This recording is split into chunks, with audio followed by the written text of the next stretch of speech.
ভারতে বসে 2 দিন পর পর অনলাইনে ভাষণ দিয়ে যাচ্ছেন ক্ষমতাচ্যুত প্রধানমন্ত্রী শেখ হাসিনা।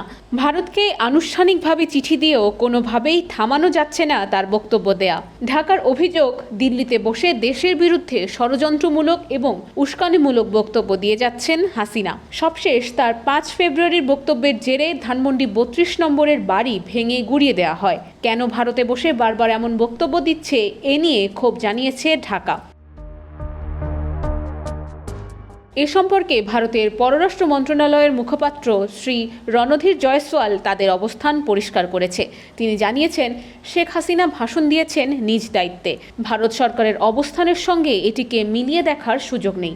শুক্রবার বাংলাদেশের ভারপ্রাপ্ত হাই কমিশনারের তলব নিয়ে গণমাধ্যমে এক প্রশ্নের জবাবে রণধীর জয়সওয়াল একথা বলেন। তিনি বলেন, ভারতে নিযুক্ত বাংলাদেশের ভারপ্রাপ্ত হাই কমিশনার মোহাম্মদ নুরুল ইসলামকে শুক্রবার বিকেল 5টায় সাউথ ব্লকে তলব করা হয়। এটা জানানো হয়েছে যে ভারত বাংলাদেশের সঙ্গে একটি ইতিবাচক, গঠনমূলক এবং পারস্পরিকভাবে উপকারী সম্পর্ক চায়, যা সাম্প্রতিক উচ্চ পর্যায়ের বৈঠকে বেশ কয়েকবার পুনরাবৃত্তি করা হয়েছে।